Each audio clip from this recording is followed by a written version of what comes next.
Nothing. No. Hi, everybody. Zero preparation. I can't even believe you would embarrass us like that. Mike, take over. What's up, everyone? Welcome in to the opening conversation. We were trying to figure out what to call this. We're going to call it the opening conversation. Very general fantasy football talk. You guys can drop stuff in the chat if you want to drop stuff in the chat. We have some fantasy football rankings from Fantasy Football 101. I remember, Joe. Don't worry. And we're going to just talk fantasy football here for as long as the conversation takes us. Going to be a good time. Cannot wait. How are you guys doing today? Joe, how are you doing? You look pissed.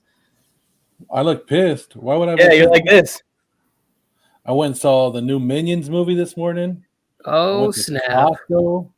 I did all the fun things that you could do all in one day. And I mowed the lawn this morning. That sounds like a good, well-spent July 1st there, Joe. Tony, what you been up to? I don't know. I feel ashamed after listening to Joe's day. I walked the dog, put in a nice workout, killed some ants because I'm a hero, and then got ready for this. Yeah, you don't really want those ants around you. They can be pretty annoying. Well, it's this time of year. It happens every year, no matter what I do, no matter how well I keep everything hidden, no food, sugar, nothing. They're just like, they find their way in, and they're just annoying. Rose hates ants, and I have not broken the news to her that I've seen ants more than once in our apartment. Somehow she hasn't seen any yet. Yes, I would. I would not tell her that. When I lived, we used to get randomly, we'd get roaches when I used to live in the valley, which was like the grossest, awful feeling. Ugh. Just turn on the light, the roaches run. Yeah, but except they weren't big enough. But yes, yeah, it's not. I know, fun. trust me, I know about roaches. It's not fun. This is not scintillating fantasy football talk at all. People are like, we're talking about ant killing. We're talking about hiding roaches. But we want to talk about fantasy football. And like you said, Mike, at the beginning of the show, this is just to get us into the conversation of 2022 NFL football. Tony hasn't done his research, and he's like, I don't know what we're going to do. We did one mock draft, and all of us were kind of lost on it. But now we're just going to introduce ourselves. Perfect. You had a perfect mock draft, Tony? Did you not see my mock draft? I was 5 deep at running back, 5 deep at wide receiver. I got Dak Prescott at quarterback. That team was loaded. Well, Tony, the reason that your team was loaded is because all of us didn't know what we were doing. You know what I mean? And also there was one idiot in the group too. Do you remember? Oh yeah, we drafted all Raiders. That helped. That helped my team be even better. Well, okay, so let me ask you guys this. Terry McLaurin is the newest receiver in the group, right? To make all this money and stuff like that. Do either of you feel like this is a better situation than we're giving it credit for? I know if you go back and look at Carson Wentz's year last year, he was 27-7, and I think McLaurin and Jahan Dotson is a better situation than what he had with Michael Pittman Jr., Pascal, or the other guy that I can never remember the name of there. I think this is a better situation for Carson Wentz in a division where he's going to get 2 games against Trayvon Diggs, who gave up 4,000 yards receiving last year. The Eagles defense, I guess, is pretty good, but the Giants doesn't scare me. So that's 4 really good matchups, I think, for him. Yeah, the Giants just traded James Bradbury out too, so they're going to have Adoree Jackson, I believe, is going to be CB1, hopefully for them this year. Yeah, I'm very high on Terry, man. He's one of my favorite receivers because you don't have to spend a first-round pick on him, but I really do feel like Terry's going to finish top 10, top 7, honestly. Yeah. Carson Wentz got Michael Pittman Jr. to finish 13th last year in a run-first, Jonathan Taylor-led offense. So what can he do with Scary Terry and Jahan Dotson? And Jahan Dotson's also going to help just with coverage. You can't just focus completely on shutting down Terry. You can't send the safety over Terry's side every single time if Jahan Dotson starts putting in work. If week 1 comes and both Dotson and Terry have great weeks, you might want to go ahead and trade for them. You might want to go ahead and trade for them right then and there. And they got that other kid, Damani Brown, too, the speedster out of North Carolina or whatever. So that could be interesting. Joe? Logan Thomas is healthy, too. And Curtis Samuel's still there, right? Mm-hmm. Oh, yeah. Yeah, I made a video about this. I'm not a big TikTok guy like NFL Mike over here, but I did make a video about Carson Wentz a couple. I don't know. It's probably been about a month now that I said that he might be the best quarterback move this offseason going to Washington because everybody hates on him for what he did in the Colts, and he was actually really damn good. And they just put a lot of the blame on him. Kind of like Winston when Winston left Tampa Bay, they put all the blame on him. Now he's going to go over there. He has nothing to worry about. He doesn't have that. Like if he messes up in Washington and throws a pick, nobody cares because it's Washington, right? He's not going to have that pressure on him as much as he did in Indianapolis because Indianapolis was like a win now situation. They want to win now. Washington, he's going to go over there, have fun, throw it up, and like you said, I like the wide receiver core that he has. So Carson Wentz could be a sleeper in fantasy and in real life. Yeah, I'm going to get weird for a second here, but there's a little part of me that's like, he doesn't have a quarterback face. Like he's not like super marketable and like he's easy to hate on. Mike's already down there laughing about the ridiculous that I'm saying. Well, what I'm saying is like we give more chances to people that we see when they're in like a yogurt ad or something. You're like, oh yeah, I know this guy. I'm familiar with him. We don't see Carson Wentz anywhere. And then he's always getting hurt at the wrong times in his career, and that's the playoff time. So, like, but he's been pretty good, and now he gets one of the best teams he's ever been on, and he's back in a division that's not super strong. So, I don't know. I saw the Terry signing, and I was like, this is all cleared up before training camp. They get to come in, hit the ground running, and the Brian Robinson Jr. edition there is fantastic, I believe. Terry is such a good receiver too. I don't think everyone realizes that when they're talking about him. And I see him ranked as like 15 or 16 in fantasy wide receiver rankings. I'm just like, y'all don't even realize how good Terry McLaurin is. And no offense, Tony, one of your guys, the upgrade from Taylor Heinecke is going from a guy that probably doesn't start on most teams in the NFL to, even though Wentz isn't, elite or what we all expect him to be after that MVP season, he's still top 20 for sure.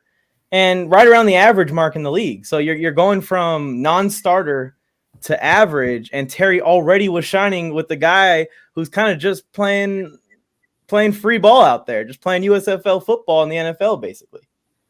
Yes, he was. Old Dominion's finest. Running around, throwing the ball around like a maniac, looking like Shea Patterson if Shea Patterson had a brain.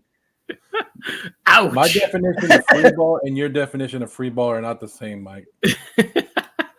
You might want to pull up the dictionary. Meaty clacker alert. Anyways, go on, Joe. I was gonna say, do you want to get into some of these rankings, like the quarterback rankings? Let's give a shout out. Carson Wentz falls on it to this person again. To this creator. Fantasy Football 101 on Instagram, right? Fantasyfootball.101 on Instagram. Most of you guys probably follow him. He has 157,000. Holy cow! Like but here's our graphics quarterback rankings. I just pulled the top 20. He actually has, I think he goes to number 30. So he has a lot more if you guys would go to his website. I like it. First thing I notice, there's one name highlighted. 2 names highlighted on this. The 2 guys that he put in the pictures. I wonder why.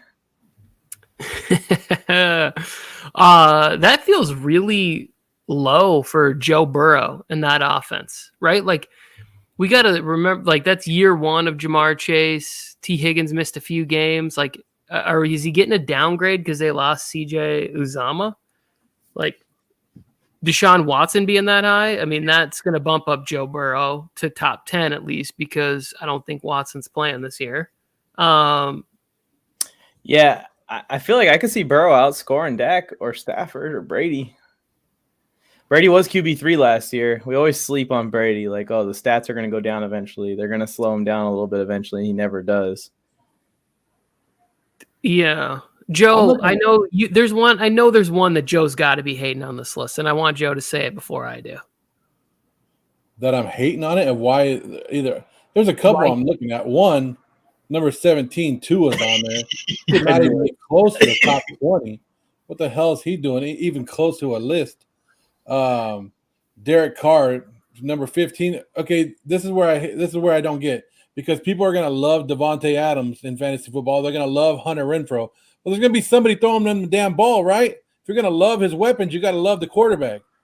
Trey Lance, overrated. Put him up there for overrated. I don't know why. And then who else? Deshaun Watson. He's not even gonna play, so you got him in the top 10. He's not even gonna play. And Lamar Jackson, he's a running back, so I guess you put him in the top 5 of quarterbacks. Yeah, I wonder when he made the list, because I feel like everyone's taking Deshaun Watson out the running this year. At least this year, maybe for multiple years. Yeah, I think I thought Joe was going to go after Kyler Murray being that high, because Kyler is going to come into this year without DeAndre Hopkins, and I think that definitely hurts the offense, because I believe it's easier to game plan against Hollywood Brown than it is DeAndre Hopkins, because Hopkins is like, you can double team him and he's still going to make plays. He's still going to be there for you. So like Kyler being up this high, I could see them, maybe the running game has a struggle a little bit, and even Kyler struggles to run the ball a little bit. So I would say Kyler would need to be a little bit lower. I'd still have him in my top 10 though. And I'd move out Watson, and I'm moving up Jalen Hurts. The more I look at it, the more I think Jalen Hurts is ahead of Lamar Jackson in my top 5, like into my number 5 spot for quarterbacks that I'm looking at. See, I didn't even see Kyle Murray because I was paying attention to some of these lower ones. But yeah, I'm right there with you, Tony. With fade the Cardinals. I'm already fading the Cardinals. I don't think Kyle Murray and the Cardinals go and win as many games or put as many stats up as they did last year. They're going to struggle, and they're going to struggle hard. And Jalen Hurts, man. I remember last year, Tony, I had Jalen Hurts on my fantasy team. He's one of those guys that in fantasy, I guess you could put him up there in fantasy, but if you have him in fantasy football, and like last year I had him, you have to rely on garbage time stats with him, because that's when he put up the points. You'd be sitting there at halftime going, Jalen Hurts got me 2 points. And then all of a sudden at the end of the game, he finishes with 26, and you're like, whoo, thank you. But I'm done with those heartaches. I don't need that. It was very reminiscent of Tebow time. Like you'd be sitting there and you'd be like, oh, third quarter, Jalen Hurts has me 0.96 points. And then you update the app at the end of the game and it's like Jalen Hurts, 23.7 points. You're like, what happened? Oh, he had a 50-yard scramble. He ran a touchdown. He threw a touchdown. He got a 2-point conversion. And now all of a sudden he's, 18, 19 fantasy points. And it's like, oh man, like he really saved the day for you. And I think that only gets better. You get year 2 with Devonta Smith. You get A.J. Brown added into that offense. Dallas Goedert, I think a connection can get stronger there. And I just think Jalen Hurts, he may never be like what you would consider elite, but he works really hard and he's going to get better every year. So like, I like him for fantasy purposes. Yeah, me too. And Lamar, of course. I'm a big Lamar guy. I shouldn't even be allowed to talk about Lamar Jackson, honestly. But yeah, the Kyler Murray thing is interesting. I think if this was a per game ranking, maybe you put Kyler Murray at 3. But when you look at the totality of the season, every single year, Kyler is either going to miss games or just have random awful games. And those games might be the ones that cost you a playoff spot. Those games might cost you the championship, especially late in the year. How many times has Kyler even made it through the whole year, just his rookie year, huh? I think so. I don't remember, but yeah, that feels about right. What, three Colt McCoy games or something last year? Yeah, we definitely at least saw 3. I thought it was more than that, but yeah. And right in the dead of like where you're trying to make your playoff push too. Yeah, interesting situation. And I see we have some Raiders fans in the hat. Justin over Mahomes. Yeah, Justin outscored Mahomes last year. Justin over Tom. Yep, Justin outscored Tom last year. Herbie's getting overhyped. Well, he outscored everyone but one quarterback last year, so I wouldn't. We're talking about fantasy football. We're not talking about actual football. We're not going to be like Justin Herbert is better than Tom Brady on the field right now. We're talking about fantasy football. I mean, if you're going to say that, Mike, go ahead. I want to hear you say it right now, Mike. Justin Herbert's better than Tom Brady right now? Are we talking about right now for this incoming season? Yeah. I'll go there. For you. Don't worry. I have Tom Brady ranked at 4. Us, guys. We're done. I have Tom Brady ranked at 4 and Herbert at 5. And it's only respect for what Tom's done. I think that Herbert's going to have a better year than Brady. Here's my thing. If you're asking me, like, who am I going to have for one game in a playoff scenario or whatever, then yeah, I'm probably going to lean to Tom Brady on that one. But I got a 17-game season ahead of me. I'm gonna go with some youth in that department there. I want to talk about the right side of the list. Me too. Go ahead, Tony. Joe, have we ever because Joe's over here humming and hawing and saying crazy stuff all the time, like saying crazy stuff about Derek Carr, and I usually tend to not pile on in the Derek Carr conversation, but like for the Tom Brady purposes. Have we ever heard Tom talk this much about retirement and seeing the end and kind of a farewell tour and everything like that? Like, I know we've kind of said he's done before, but now he feels like he's playing, but he's actually kind of retired. Like he's talking about retirement and he's never done anything like that before. You don't think that hurts his game at all? You think he's doubting himself? Is that what you're saying? Tom Brady is doubting himself that he actually has it still? Not that he has it, but that does he want to necessarily sit in the pocket and take hits? And does he want? Is he going to be playing with the same like intensity and focus as he has in the past, or is he trying to make sure he gets out with fully functioning body and brain and everything else? You're basically saying like he has one foot out the door. Yes. Whenever you hear people talking about retirement, that's the old cliche is when you start talking about retirement, you're already retired. And he's done a lot of talking about retirement. But here's the thing. Here's the thing. We're talking about Tom Brady. Every time we thought that Tom Brady's done is going to go right off the cliff, he's come out and put up crazy numbers. He was MVP runner-up last year at age 44. I think he's still going to be just as good, Tony. I think he is. I think if he's going to have a fall off, it'll probably be like late in the year. But late in last year, he almost made another all-time comeback. And let's not kid ourselves, Tony. He plays in the NFC.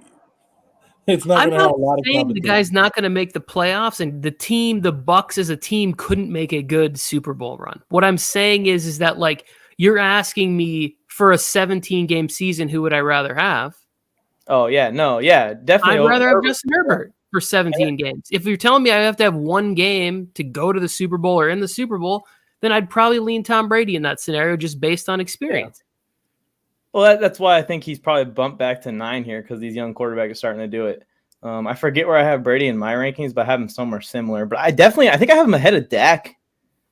What do you guys think about? Well, we're talking about this side, actually. Here's a question I actually did have. Take out Aaron Rodgers and Joe Burrow, all right? So 13, Russell Wilson to Matt Ryan. Which of those quarterbacks will score the highest next year? I already told you. It's number 15 right there. Tony, what do you think? This is going to make Joe upset, but I think it's Tua. I think Tua's going to get a lot of easy garbage time fantasy points that I think he's going to actually have decent numbers. I don't know if it'll translate to a good record, though. I just think there's too much talent around him. Like, go back and I was watching the other day an old Dante Culpepper highlights with the Vikings, throwing to Chris Carter and Randy Moss and Jake Reed. Dante Culpepper was out of the league like 3 years later. Couldn't hang on in Miami. Like, I'm sure there was some injuries or whatever, but at a certain point, you can throw enough talent around any quarterback. They're putting up good numbers. That's just how the game works. You can't have that much talent like they have and not put up good numbers as a quarterback in this league. Yeah, I think he'll put up good numbers too. But I think that Tua has the same injury concern to me that someone like Kyler has. Tua gets hurt every single year too. And I keep telling Dolphins fans that when they talk about Tua and how he's going to be great next year. And I said, well, first of all, he needs to focus on whatever he's got to focus on to stay on the field. I know that they've been some weird injuries, but every year Tua's missed some time. We've seen some Ryan Fitzmagic. We've seen some Jacoby Brissett in Miami, and I'm a little bit worried that it happens again. And who do they have there in Miami as the backup? You guys remember? Teddy Bridgewater, ready to come in and impress. Ready to come in and impress. And Bridgewater, he can dump it off to Tyreek, and he could dump it off to Jalen Waddle just as good as anyone in the league. Here's what I'm going to say about that second half of this list. I would say that Derek Carr, Kirk Cousins, and Winston, if healthy, finish in the top 10 in fantasy football with their offenses. I was going to go with Kirk as my guy to score the highest. So I agree with you. And then my second guy is actually, I think Trevor Lawrence is going to break out a little bit. I just don't know how big it's going to be. Like, the gap that he has to cover to be a top 10 fantasy quarterback is large. He was very bad last year with the interceptions, but Doug Peterson has been known to, like, turn it on for quarterbacks. Yeah, I really agree with that. And this is part of the reason why in fantasy, why I'm willing to wait for quarterback, because there are so many great dart throws, starting with number 9, Tom Brady, all the way down to number 18 in Trevor Lawrence. And I even believe that you can stream for good matchups with Jameis Winston or Matt Ryan. Like, they're both going to have matchups where they're going to be throwing the ball quite a bit. Although both those teams have good defenses and probably will have good running games, especially when Kamara comes back. So, like, I would say from 9 to 18, I'd be okay with picking 2 of those guys in rounds 8 to 11 and having both those quarterbacks on my roster and playing the matchup. I'm with and you. We're not even talking about the guy. We're not even showing the guy that we led the show off with, Carson Wentz. He's not even there, Tony. That's how deep this quarterback position is this year, and why you should be waiting on quarterbacks, and why I don't think people understand how much it puts you behind in talent-wise on your fantasy team when you take a quarterback in the top 2 rounds. Like, you're giving up so much position-wise at wide receiver or running back or whatever you were going to take in those first rounds to take a quarterback when you could just wait. There's not a big difference between Josh Allen and the rest of these guys. Well, Josh Allen's the one guy that I would say is the anomaly. I mean, he scored 100 more points than the rest of the quarterbacks last year, even Justin. But I think that the only spot that I'm drafting a quarterback that early is the 2nd to 3rd round turn for Josh Allen. That's the only spot. I think you have to hit a quarterback that's going to give you an MVP caliber season, or it's a bust. Because we've seen the past couple of years, the person in our league who reaches for Lamar, he has a down year, and your season's busted. Patrick Mahomes had an off year. Everybody who paid up for him in the 2nd round did not have a good year in fantasy. Every year that seems to happen. The person who waits on Aaron Rodgers the last 2 years and gets him in the 7th or 8th round, they're going to the finals because their 2nd round pick was probably, Aaron Jones, Joe Mixon, one of these players that was producing for them on a weekly basis and putting up huge numbers. Yeah, it's a very interesting concept, where to draft quarterback at. After round 5, try and get a top 7 QB, and you're looking pretty. If you could get Russell Wilson in the 8th or 9th round, you're great. You might even be able to get him later than that. I also been looking at a strategy where you wait super long until you feel like Trey Lance's number is going to get called, and then you pair Lance with Carr or Lance with Cousins or whatever it is, and then you can play it by ear, whichever one ends up better. Because there's a chance that you could get Lance super late, and then Lance ends up being a top guy if he's running the ball like a maniac. So the Lance thing will be interesting, because if they don't trade Jimmy, then I think we're going to see him in preseason. And there could be, if Lance doesn't show out in that time that he's there could be a little bit of panic, and you might be able to get him even a little bit later than that. But this is why you don't draft in July. This is why the season starts now. Hold your draft until mid-August and wait for the preseason. Wait for Alvin Kamara's suspension. Yeah, wait till all the suspension, injuries, all that stuff. Everybody who's drafted early, I don't know. I don't like those people that draft so early. I always like to wait until the last week, before the last weekend, right before the NFL season starts on that Thursday, and do my drafts. But yeah, I don't know who this is, but I like him because he says I'm speaking facts. Somebody finally gives me some respect around here. That's our newest sponsor. You didn't hear, Joe? Derek Carr has a very good chance, yes. of having a better season. I don't see it. No comment. Yeah. No comment. Yeah. A very good chance. All right. I think we hit the quarterback position pretty well. Another guy that I'm still interested in, and I know Tony will, and you guys will probably think I'm crazy for saying this, but I still have a little bit of faith in Justin Fields with the new offense coming in. I know they have the worst wide receivers in the league, but you never know when they're down by 20, 30 points and they're just chucking them up, how much fantasy points you can get in garbage time from a guy like that. It's definitely there, the running ability and the fact that they are going to have to be throwing it and stuff. And I don't know. I just look around at the division. I think the Vikings are going to be okay on defense, especially if they get back, what's his name?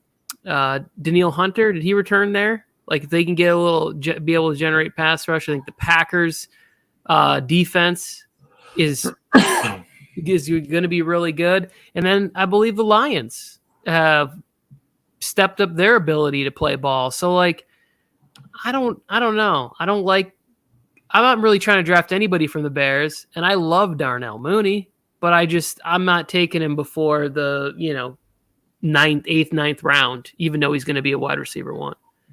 Yeah, the only guy I'm looking at from the Bears is Komet, honestly. That's the only guy. I like the running backs. Like, I would probably still, in the 4th round, if David Montgomery's there. He burned me too hard last year. I can't do it. David Montgomery and Lamar Jackson cost me my seasons last year in 2 leagues. Yeah, the Monty injury definitely hurt. Joker from TikTok. Hey, what's up, Joker? Wow, how's it going? We're talking fantasy football if you want to join in the conversation. Yeah, so let's go to running back. Yep, next slide. All right, let me see how I do this right here. Bam! Oh, whew. Got it done. Let's go, Joe. Good job, Joe. Woo! CMC at 2. I wish we had like a trumpet sound, like just a very glorious celebratory. Joe figured out how to click the mouse. Well, the overall consensus number 1 fantasy football pick right now is Jonathan Taylor. So here in the running back spot, of course, he is number 1. But the guy who's still at number 2, and I have no idea why he's still ranked high, and I'm staying away from him personally, is Christian McCaffrey.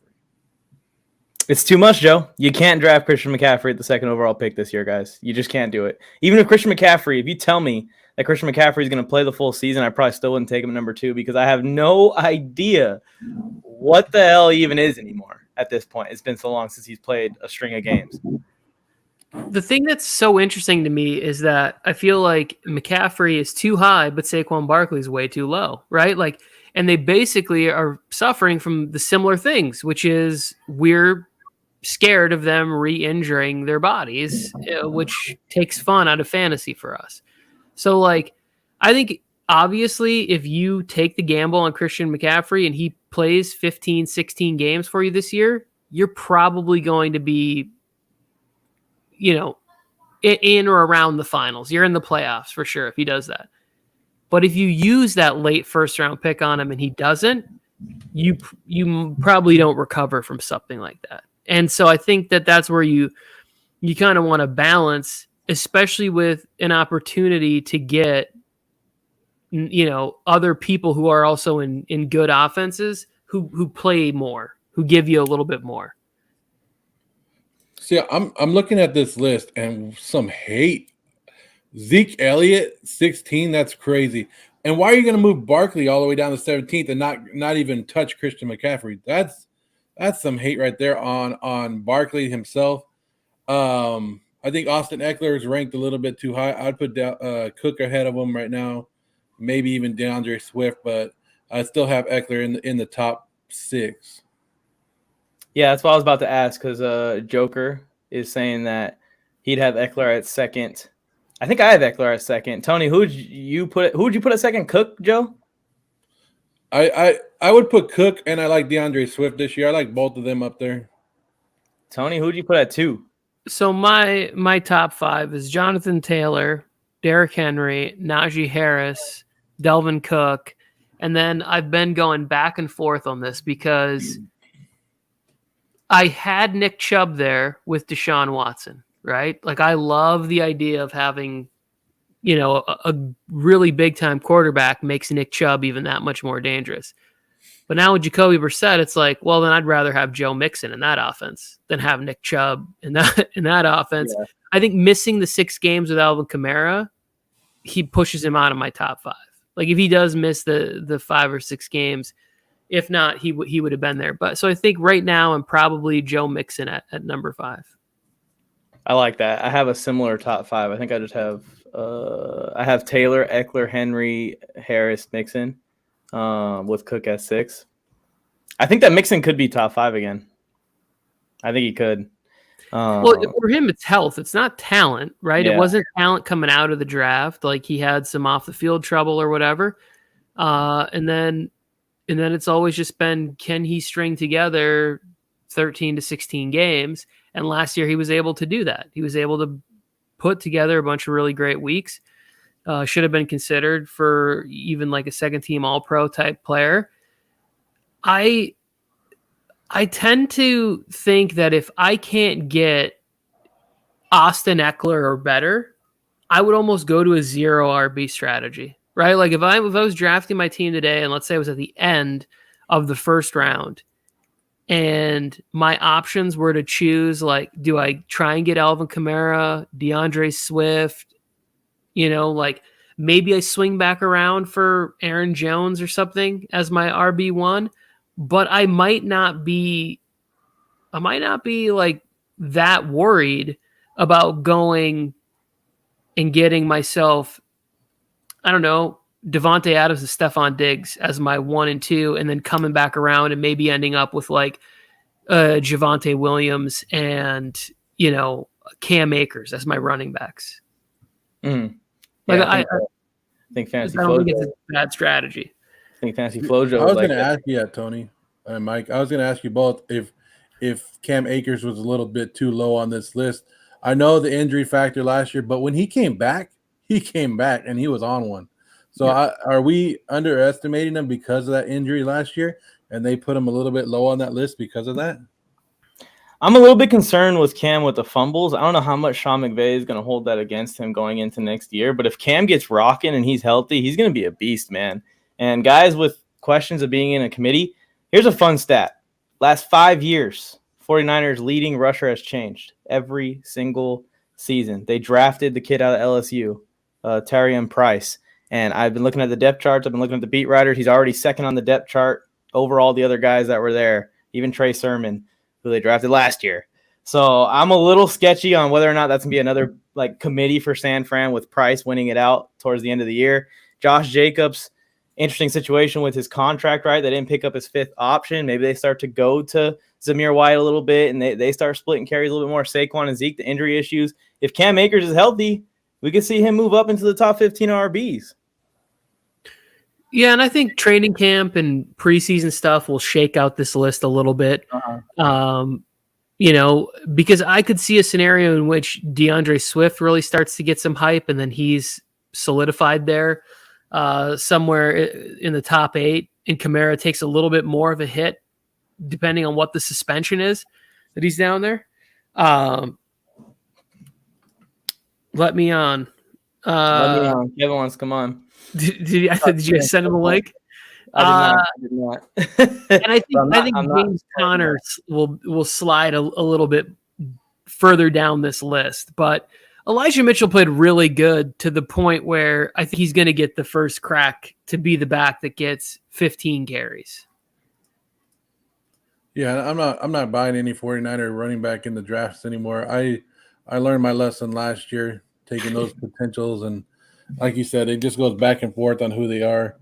So I'll stay away from Elijah Mitchell and all the 49ers. And I don't know. I was a big guy on Javonte Williams last year. I'm kind of going to stay away from him this year. I think I learned my lesson last year in fantasy football that I was going more potential than actual talent, that's proven talent that people showed that they have done for the last couple of years. So I went with the Javonte Williams last year. I went the Trey Sermon were out last year, and it ended up costing me big time. So I'm going to stay away from those guys. And But I think Aaron Jones is being slept on. And what about Leonard Fournette? At number 12, is Leonard Fournette still going to be part of that offense? I know that there was like one game or 2 games the last 2 years that the Buccaneers got away from the running, and I think they ran like 5 times in each game, in each of those games. Is that what scares people off from Leonard Fournette? But it seemed like he got more involved in the passing game last year.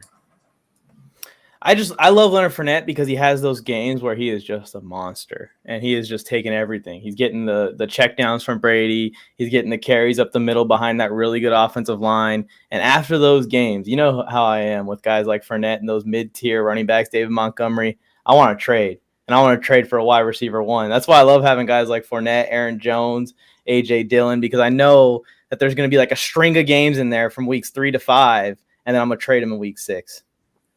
Hey, if you ain't trading, you ain't trying. That's what I always say.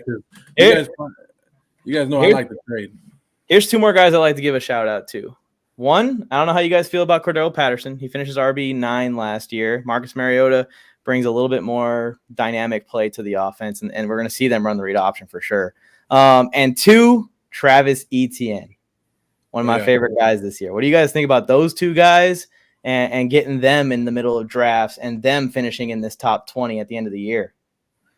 Travis Etienne was somebody that I was making all sorts of crazy videos about last year. Remember, right before the Jones fracture, I was like, Travis Etienne, top 10. He's the next Alvin Kamara, just saying all sorts of crazy stuff. And then 8 days later, we get out for the season. So I will be right back there leading that charge for Etienne again. Cordell Patterson, I'm not buying. I mean, it depends. If he's there in the 5th or 6th round, then sure, we could have a conversation. But I'm not going for really any Atlanta Falcons outside of Kyle Pitts and maybe Drake London, depending on where he's at. See, and the intriguing thing about Cordell Patterson last year is that he was a running back and a wide receiver, so you could move him around your lineup. And I just saw today that they're only going to list him as running back in fantasy football. So I kind of thought, like, I don't know. Then I'm looking at it like, do I really want to play him or not? Yeah, I think the flex made it a sexy option. And now you take that away. It's like, well, you only do the one thing for me. I'm gonna keep looking. My eyes are going elsewhere. Etienne, Tony, 48 for the ADP. So that's what, middle round 4-ish, maybe early round 4. Cordell Patterson, 78. So that's late in the draft, maybe 6, 7, somewhere in there. Interesting to see how those 2 guys do, because in PPR, one of them I think is going to shake this thing up. Shake. Last year CPAT did it, but this year I really think that they looked at what Deebo Samuel did, and Doug Peterson is gonna unleash Travis Etienne. I feel so bad for James Robinson, though. I just want to put that out there. And I still feel bad. Since the second I heard that name called off of that draft card, I was like, poor James Robinson just getting buried, man. Send him to L.A. Not anymore. Now we got Spiller. One of the things I heard on a podcast out of there is they really like Snoop Connor, the back they drafted in like the 5th round or whatever out of Ole Miss, as somebody to kind of eat those carries up the middle in Jacksonville. So he's going to get a lot of run the preseason, and I could see him kind of putting a little dent in the ETN hype. More in J-Rob too. More in J-Rob, man. He's done. Is basically what you're telling me if Snoop comes in and takes over the 2nd spot. Snoop was the guy that I said, if you remember, Mike, I was like, do you ever just want to draft a player based on name? And I was like, we need Snoop. We need Snoop on our team. And you're like, we don't. That's not how we draft. I was like, but we should. One of the names that's not on here, and maybe you guys think I'm crazy for, is Miles Sanders. And he came out recently saying that he just needs the opportunities. He wants Philly to give him the ball more and more. Is Miles Sanders an intriguing name for you guys in this year? No. I just need to see it first. I think the offense, it just seems to function better when it's Jalen Hurts being creative.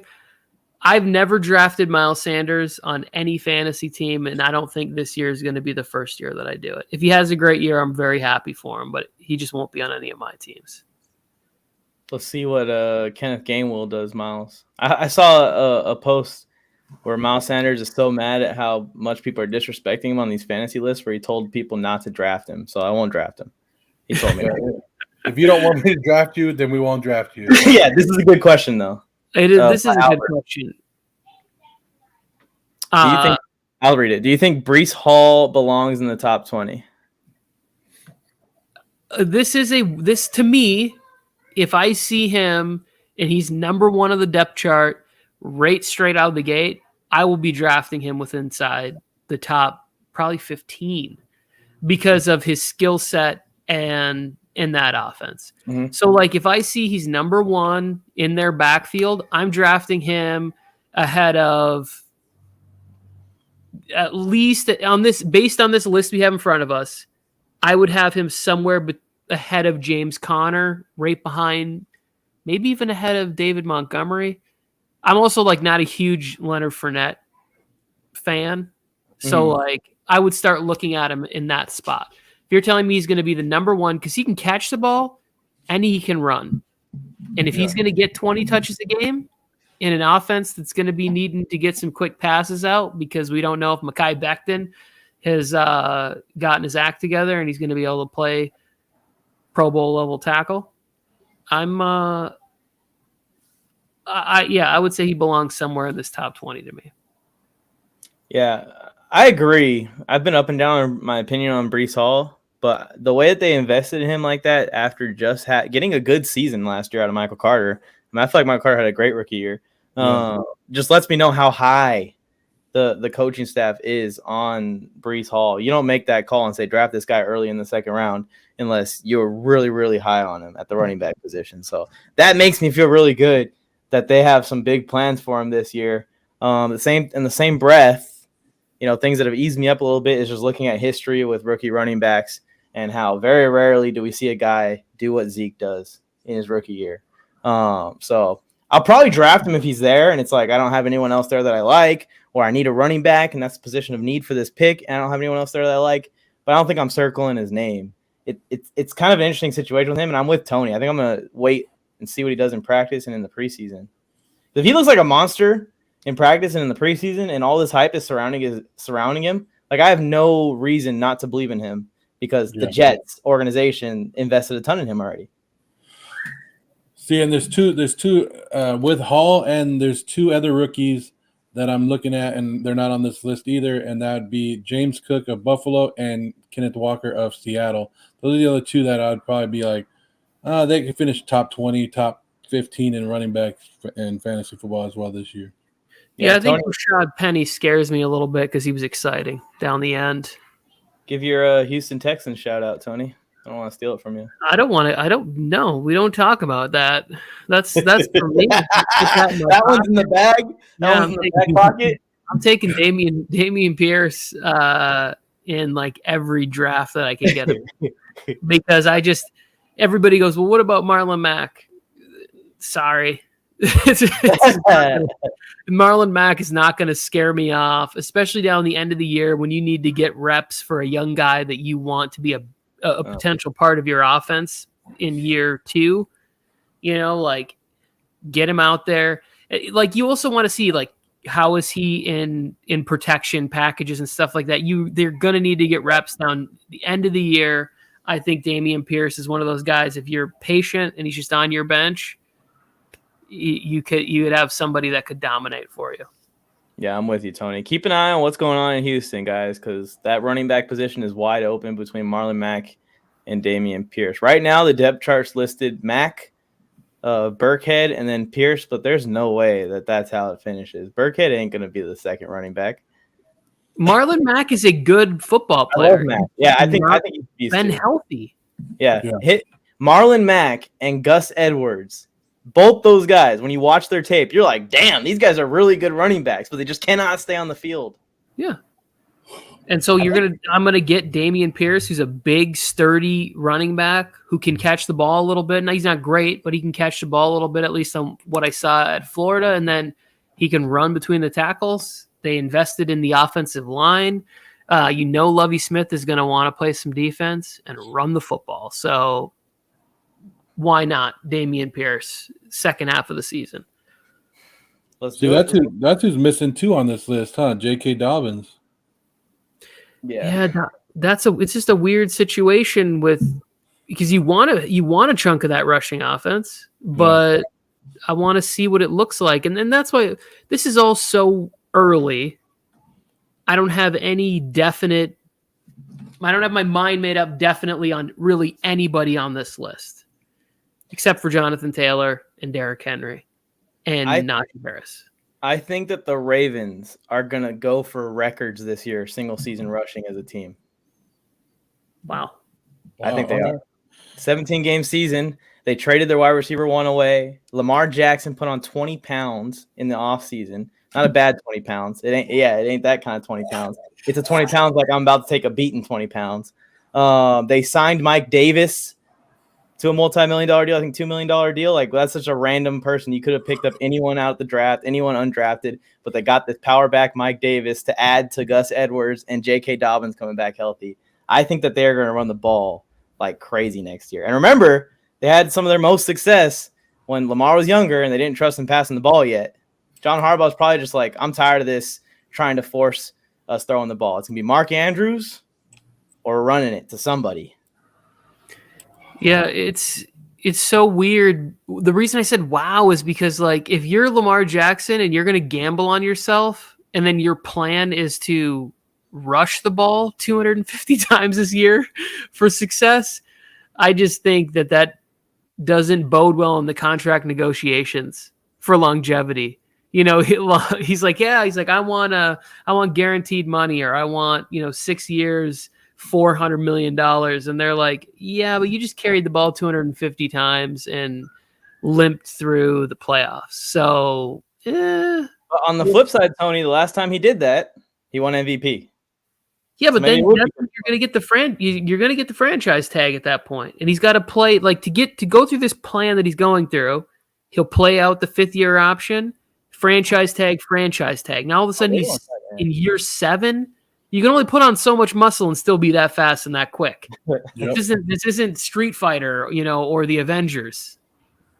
Well, it's Lamar Jackson. Come on, Tony. So last question before we move on to wide receivers. Are we avoiding Antonio Gibson in the draft this season? Yes. I am not. Gibson's on my do not touch list. I like him, but I got to get value for him. I got to get good value for him. I'm not going to touch him in the first 2 rounds, no. No, but look at this list right that we have right here. If you telling me that you can get him in rounds 4 or 5, and he could be your RB2, 3, if you go wide receiver heavy in the first couple rounds. Oh yeah. If you end up with some form of Tyreek Hill and let's just say you're in the middle round, you're pick 8, you come through. You go, you know what? I like Cooper Kupp better than the running backs here. You come back through, and it's like, I don't really want Leonard Fournette in this spot.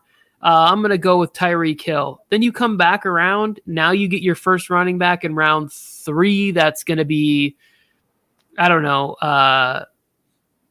Zeke Elliott or Javonte Williams or something. And now the only person left in rounds 4 or 5 is Antonio Gibson. I'm good with that. Yeah, like I'm saying, like if you got that's good value for him. So, then if he gets hurt, or something does happen, he gets beat out. You didn't give up a lot for him. You just afford the 5th round pick that you could replace later on. So, who else do they have there that we're really worried about? Is it just that they drafted Brian Robinson Jr.? Because the Ron Rivera I know doesn't really play rookies very much. And J.D. McKissick re-signed a bigger deal with them too. And Carson Wentz, I think, is going to throw the ball a lot more because they also drafted receiver. They drafted a receiver and a running back early in the draft last year. Gibson also, on his own, has injury and fumbling issues, both of them.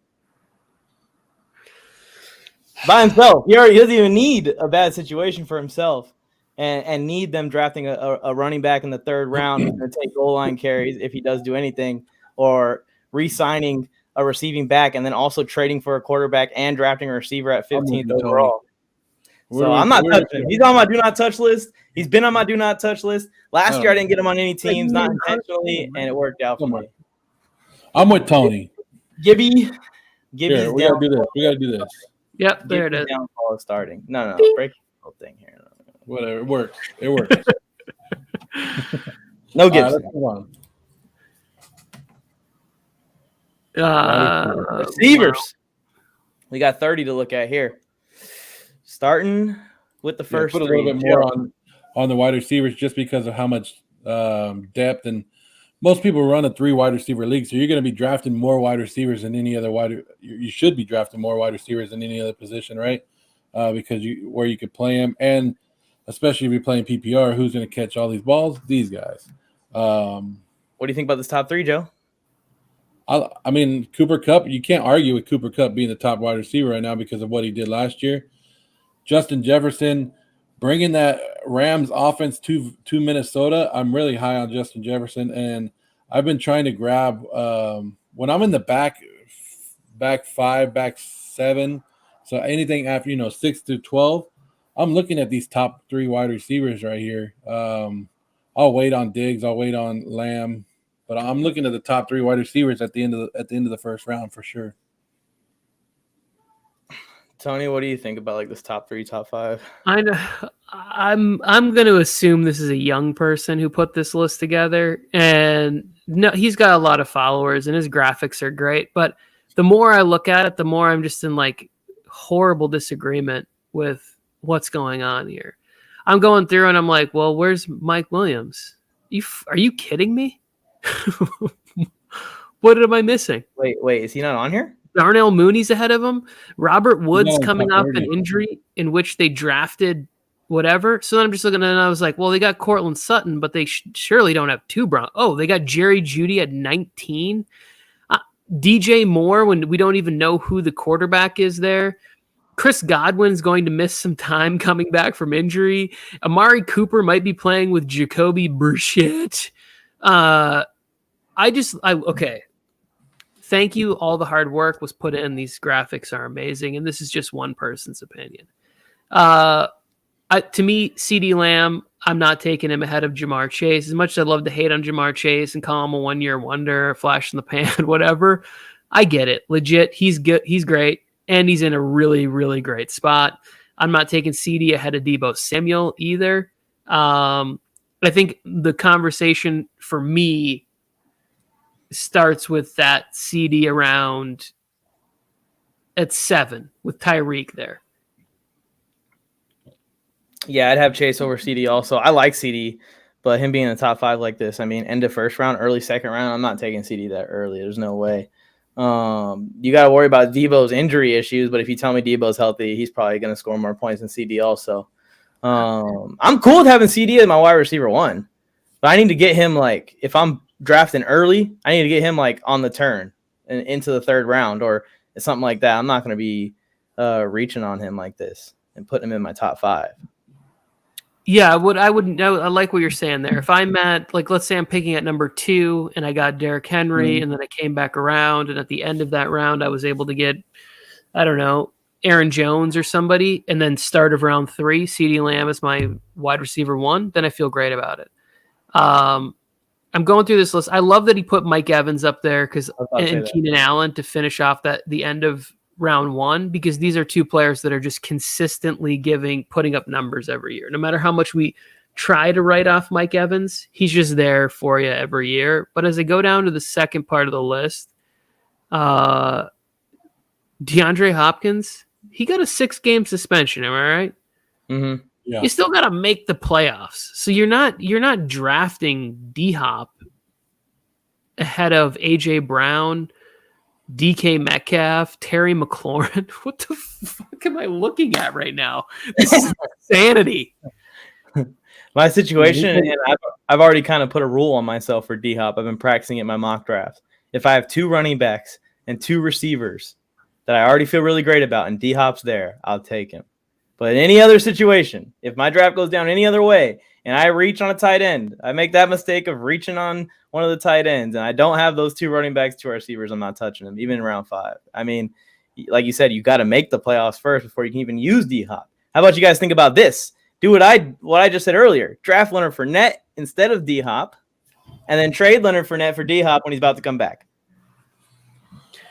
Maybe. But these rankings work out great for Tony in his little quarterback rankings. That Tyreek Hill's at number 8 and Jalen Waddle's at 14. So that means Tua's going to have one hell of a season. I can't. I can't, Joe. I really. I went and looked at his rankings right now, and Mike Williams and Hunter Renfrow are in the next graphic, the 31 through 40. Okay, at least they're on there. As far as Mike Evans go, also, Mike Evans is a guy that I've been circling a little bit because his situation is also getting a little bit better for his fantasy production. Mike Evans' production has been kind of spotty, like consistent throughout the year, but you'll have bad games just because there's so many mouths to feed in the offense. But no longer is there an Antonio Brown coming out the slot, and no longer is there a Rob Gronkowski coming out of the tight end spot. That's a lot of targets, and they're going to go Mike Evans' way. Chris Godwin coming off an injury. Yeah, but his injuries are piling up too, Mike Evans. I love Mike Evans, and I've always tried to get him every year. But when you're watching him every year too, he's always has a nagging injury that comes along with it. He's gonna put up points. And who's gonna be the number one red zone target in Tampa this year? Because Gronk's gone. I think it's still best. It's best matchup available. It's Tom Brady, right? Like it doesn't. There in no Brady offense has there ever been like, oh, this is my definite go-to. It's like, oh, we run a play and we isolate Gronk. We isolate Julian to be able to get an option route down at the goal line. We have Randy Moss. We get him in a one-on-one back shoulder or corner fade or whatever it is. So like, I do think that they try to get Mike in those situations, and Mike maybe gets a few more targets or whatever. But I wouldn't be shocked if they become more like, hey, we're in the red zone. We're a ground and pound football team. We're running a little more play action, seeing if the old man can boot and hit Cameron Brate or something like that. Yeah, it's an interesting spot too for the tight ends. We'll probably talk about that another day because you know how much Brady loves his tight ends. So someone's going to be a late round steal in the Buccaneers. Just who? They drafted that kid Otten. Cade Otten or Cameron Brate, I think, is the most likely. Well, we can move on to tight ends right now since we're running more. One more question. Speaking of Mike's, Mike Thomas, 27 here. I can't, Mike. I kept it in pretty much for the first few pages. And then I was just going through this, and I was like, "This is insanity. This person is like, this is nuts." I'm just saying, like, are you guys taking a shot on him because he's coming back to be the wide receiver 1, but that offense is really loaded itself. But like you guys were saying with which running back was it? Antonio Gibson. Like you're getting Mike Thomas really late with a very high ceiling. Well, how do you? Okay, I can see if you have a running back who's super high, but you can have Jonathan Taylor at 1 and Matt Ryan at 20. You can't have 2 receivers inside the top 15 and your quarterback at 17. Yeah, the quarterback would be top 10. How does that work? Like that just mathematically doesn't work unless you're saying Tua is like only going to play 8 games. I guess Personally, I'm fading Tyreek Hill. And it might be something that might bite me in the ass if Tyreek Hill still is a monster. But I think that Tyreek Hill's motivations have changed when it comes to the sport of football. Ooh, somebody's mistaken Joe as a Chargers fan because he's wearing an LA Dodgers. Hey, bolt up, Joe. Let's go. All right, we can go to tight ends, Joe. Tight ends. It's a lot different than Darren Waller's rankings, but here we go. Here's fantasy rankings. And your guy right there, number 2, Mike. What about David Carr's rankings? Y'all see that one? Jesus. No, I didn't see that one. Get Travis Kelce at 5. I mean, Jesus. See, I'm looking. I think we had this conversation about the tight ends in our mock draft on Monday about the 3. If you don't get one of these top, maybe even down to Kyle Pitts. So I would say maybe the top 5. If you don't get one of the top 5 guys. So if you're in a 12-man league, so that leaves 12 minus 5 is what, Tony? 7. So there's 7 spots after that. If you don't get one of these top 5, you might as well wait until the end of the draft to draft these guys. And, hey, I'm glad he put this guy on here, Irv Smith Jr., because that's one of the guys that I'm interested to see if he comes back from injury and see how great he does in that offense. But there's a couple names here that you could just wait till the end of I would just wait until the last round if I don't get a top 5 guy. Yeah, I'm with you. It's kind of an interesting situation because look at Dalton Schultz here at 6, but Dalton Schultz's ADP is like in round 7.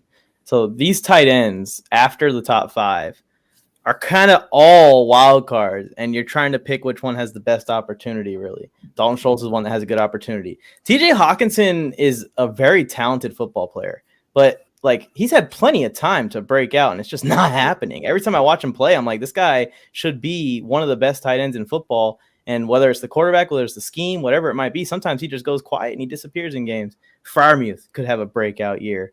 Another guy, Irv Smith, like you said, think about Kirk Cousins' favorite targets when he's had tight ends. Jordan Reed, Kyle Rudolph, those kind of were his guys. Mike Gesicki, Dawson Knox. You have so many options at tight end after this top 5 just to wait. Even if you get David Njoku, how you feeling, Tony, if you get David Njoku? I mean, not like great. It's not a position of strength, but I'm fine if my tight ends end up being Rob Tonyan and David Njoku, and I'm just kind of playing the matchup, playing the healthiest guy, doing whatever. But like even Noah Fant is going to be in a good garbage time situation at the end of this list down here. And I think that the Broncos, Alberto tight end could be interesting as like pairing it with Freiermuth and Alberto, right? Like that's kind of where I look at if TJ, Pat, Goddard are in around 8. What's up, Instant Replay? About to start nuts and bolts here in a couple minutes. Yeah. Yep. I like I like that. I like either one of those. Like one tight end at you, maybe 7 to 9. One tight end that maybe you guys will sleep. I don't know. Maybe we're sleeping on. He's not even listed on here. Evan Ingram. He moved from the Giants to Jacksonville. Any interest in him late in the round, in late draft? I was watching a video on him, Joe. I'm probably going to put him on my watch list. He's probably not going to get drafted in most leagues. I think there will be, depending on if you play with young people who are still hanging on to the Evan Ingram dream, then he's going to make a play in preseason that will have him talked about and drafted. I wouldn't. Gerald Everett is my guy. Unless I can't read properly, I don't see him anywhere on this list. And I will be drafting Gerald Everett. If I get down there and I'm like, oh, all the tight ends are gone at 20, I'm taking the guy who's super athletic and playing with the best quarterback of his career. See, Freiermuth is the guy that I'm intrigued by because you're going to have two, either Mitch Trubisky or now I can't think of his name. Who's the quarterback they drafted? Kenny Pickett. Kenny Pickett. And who do they always rely on? Tight ends. Yeah. Yeah. That's what I'm saying. Like that 7 to 9 range, if I get to rounds 7 to 9 and those guys are available, I would look at them as opposed to drafting a 4th wide receiver or a 4th running back. Mm-hmm. I would go, I have a chance to get a tight end who could finish top 5. Because that's really what happens in this range is one of the top 2 or a couple of the top 5 guys, they end up missing games. Somebody from that 7 to 10 range stays healthy and they finish top 5, and it's a huge win for your fantasy football team. So I think getting those guys that are they're going to get opportunities and they're going to be in a good situation to get targets, points. Let's do it. Yeah, it's an interesting situation with Freiermuth. I have him in Dynasty also, Joe, so I'm kind of just watching that situation closely. Everyone's talking about Pittsburgh like they upgraded their quarterback. I know Big Ben was on his last string last year, but people don't understand like what having a quarterback with that leadership and that high of an IQ with that much experience does. And even if the young guy can run a little better, doesn't necessarily mean he's better for the offense. When it comes to checking at the line of scrimmage, a lot of stuff that Freiermuth does is that matchup stuff that you talked about that Brady was doing last year. So if he doesn't have a quarterback that can get him into those matchups at the line of scrimmage, he could have a step back, honestly, a little bit. But this guy showed some flashes. He showed some talent, man. He's other than Kyle Pitts, he was my favorite rookie tight end last year. Yeah, he was. I had Freiermuth on three fantasy teams because of one of those like stupid podcasts. One of the many podcasts I'd listen to, they'd be like, "Oh, you got to keep an eye on this guy. Mm-hmm. He could be Ben's over the middle option or whatever. And it was like, all right, I'm in. I'm good with that. Like, why not? We all know Ben can't press the ball like he used to. I'll give it a shot. All right, so they're asking you all three of us to pronounce the tight ends from the Broncos' name. Okay, all ready? 1, 2, all three at the same time. Ready? At the same time? I'll go. Well, Albert. 1, 2, 3. Albert. No. Crushed it, guys. Way to go. Alberto. That's another guy that's super talented guy. It's just situational. What is Russ going to do there? I have no idea. I cannot wait until there's some reports on what the Denver Broncos are doing offensively. Are they backing Javonte Williams with Russell Wilson there? Or are they going to go heavy pass first? Are they going to be a really balanced offense? We'll see. And we got an applause. We got an applause from David. Thank you, David. See you at Nuts and Bolts, David. See you at Nuts and Bolts. Awesome. Wrap it up. Somebody close us out here. Appreciate everyone for tuning in to our first opening conversation to the fantasy football season. It's July 1st. We'll see you again on Monday for Mock Draft Monday. Nothing else is planned until then. But, that'll be our next fantasy football conversation. Can't wait to see how today's rankings and looking at today's rankings moves Mike Williams to the 12th round. I always like when Tony gets mad. So it's a great show because Tony ended up mad. It was – I couldn't take it. If we went back and we relooked at the quarterbacks and the other ones, I probably would have gotten more upset too. But I was like, well, this is just for fun. Let's have fun. By the time we got to the wide receiver, I couldn't take it anymore. Yeah. I'm glad that you brought that up, Tony, because I'm going to go and double check my work too. I'm making my first little draft guide for my followers on TikTok, and I want to make sure that I'm not putting Jalen Waddle and Tyreek Hill that high, and then Tony not to draft Tua. Yeah, it doesn't make any sense unless in your draft guide it says Teddy B, fourth quarter quarterback. Yeah, I expect Teddy Bridgewater to play 7 games or more this year. Fantasy football coming up shortly. Can't wait. More conversations like this, more pissing off Tony to come. And I have to go because I can't stand looking at that shirt anymore, Tony. See you guys later. Have a great Friday night. If you guys want to come watch Nuts and Bolts, come watch Nuts and Bolts in the Nuts and Bolts YouTube channel. We'll see you next time. Make sure y'all are subbed up. If you guys aren't subscribed to the channel already, make sure y'all like the video and share this out to your friends. We'll see you guys later. Bye. See you.